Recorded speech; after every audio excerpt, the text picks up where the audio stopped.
for context, si Commissioner Heidi Mendoza, isa po siya sa mga nag-draft o naghanda ng Memorandum Circular 2015. Ito po yung guidelines doon po sa anong mga ahensya lang ba yung dapat mabigyan ng confidential at intelligence funds at kung paano ba nililiquidate itong mga pondong ito. Okay, for context, isa po siya sa mga nag-draft, nag-prepare ng dokumento na yan. Okay, ang tanong dito, Commissioner Heidi, una ko pong tanong dito, paano ba masasafeguard yung pondo ng bayan against the possibility that certain acknowledgement receipts might have been faked or doctored by any agency? Christian, gusto kong tutukan yung guidelines na ginawa natin. Kasi pag tinignan natin yung guidelines at medyo ating iintindihin, may mga built-in controls doon eh. Magsimula tayo dito. Yung rationale. Yung rationale, in-enumerate natin lahat yung legal basis. 'Di ba? So naandun yung legal basis ng ano ang duty ng DILG, ano ang DBM, ano yung COA. At yung COA highlight yung duty na promulgation of accounting and audit rules for the prevention and disallowance of IUEE. So dapat yung mindset natin dito nakatutok. And take note, ito yung gusto kong bigyan ng lalim, The utilization of the fund is generally confidential and classified by nature, which requires not only strong internal control in the release and utilization, but also accounting and auditing rules to prevent mishandling or improper application of funds. In other words, dito pa lang sa guidelines, kinikilala na bagamat ito ay confidential at classified ng nature, abay kailangan merong strong internal control. At pag pinuntahan pa natin yung latter portion ng guidelines, doon mo makikita na hindi lang yung accountant, hindi lang yung cashier, kung hindi yung head of office din ang may responsibilidad nung pag tinatawag nating pag-adapt ng strong internal control. Ay ano ba itong tinatawag na strong internal control?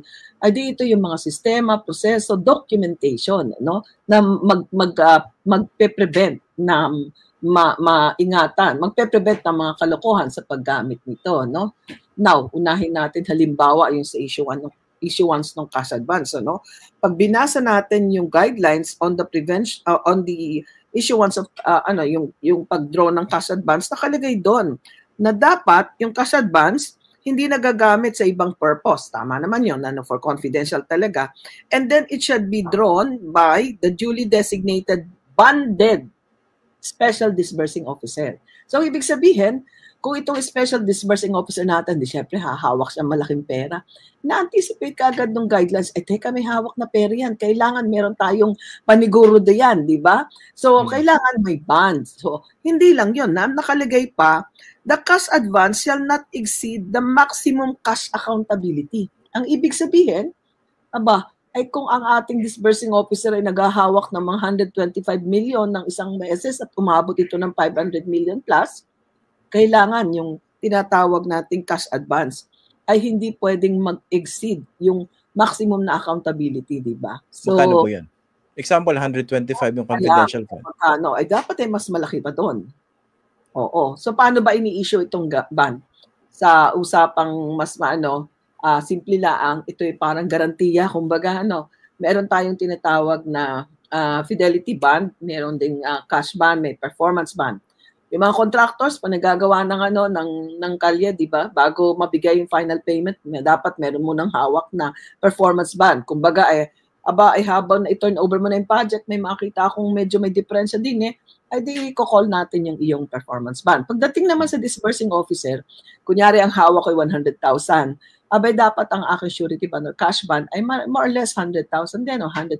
In other words, hindi masyadong malayo. Take note, na hindi lamang sinabi ng guidelines na ay merong dito para sa protection na sinabi niya, in-specify pa niya, dapat yung tinatawag nating cash advance ay hindi mas malaki dun sa cash accountability, dun sa mas cash accountability as indicated doon sa approved bond application, Example po nun, in real terms, kunwari 125 million yung confidential fund, magkano dapat yung limit ng cash advance? Depende sa cash accountability. So, ang ibig sabihin ng cash accountability may 125, pero ilang beses ka maghahawak ng 125. Opo. Kunwari, i-withdraw ng 4 na beses. Kunwari lang, 4 na beses. Kunyari, kasi mahirap tayo masabihan na tayo nag-iimbento. Halimbawa, 500 million yung cash accountability mo dyan. Nakahawak mo ng cash, di ba? More or less, dapat yung ating garantiya na mas malaki dyan. So, makikita natin, nandun yung control. Una, sinasabi, bagamat yan ay confidential at in nature, kailangan na-establish yung internal control. At sinabi pa sa huli kung sinong dapat mag-establish ito. So, una yan. Pangalawa, yung sa cash advance, parang sinasabi natin, hindi ka basta mayroon lang basta cash advance. Yung special disbursing officer mo, duly appointed, mo na ikaw ang aking disbursing officer, at hindi pwedeng ilipat-lipat yung cash advance. Pangatlo, kailangan yung cash accountability mo ay hindi may exceed ng cash advance. Ibig sabihin, para bang magagaranti yung pera na hahawakan mo. And ang pinakamatindi dito na sinasabi ko at parati kong inuulit, I think I remember this, nasabi ko na ito sa programa mo dati nung nag-usap tayo, yung bigat ng certification. Diba? Yung bigat ng certification. So parang sinasabi natin, kahit sinasabi na madami na, wala namang audit yan, certification lang yan. Actually, pag tinignan natin, may audit kasi pwede mong i-demand yung mga documents of payment. Pero as it is, kung certification, remember, pag binasa mo yung certification, Christian, nakalagay doon, sinacertify mo na itong perang ito ay may budget, syempre, galing sa confidential funds. At itong perang ito ay ginastos mo sa confidential funds. At sinacertify mo rin nang kung ikaw ay i-demand na tingnan itong ay ipapakita mo sila. Kasi itong mga listahan mo, yung mga documentary requirements mo, ay naipon mo sa iyong vault, di ba? So, ano ngayon ang bigat itong certification na ito? Sa aming mga auditor, malinaw yan, at siguro malinaw na rin sa mga nasa gobyerno, itinatali natin yung tinatawag nating certification sa out of office ng public official. Diba, Christian? Halimbawa, ako na kunyari lang, ordinaryong empleyado, nung ako ay nagsimula sa COA, ako ay auditing aide. Kasama nung pagkuha ko ng aking appointment, ay magkakaroon ako ng sworn as di ba, manunumpa ako, nagagawin ko ang abot ng aking makakaya bilang isang public employee, di ba? Bilang isang auditing aide, halimbawa. So kasama ito doon sa certification, connected ito. In other words, hindi ka lang nag-issue ng certification na wala lang, pinirmahan mo lang, kasi nakatali yan doon sa out of office mo. Ibig sabihin, as a public official, kailangan sumusumpa kang gagawin mo at patutunayan mo yung in-issue mong certification. Kaya, pag tinignan natin yung guidelines, bagamat kinikilala yung kasensitibuhan, yung kakaibang pagtrato dito sa tinatawag natin kakaibang pundo, nilalalim niya at binibigyan ng diin.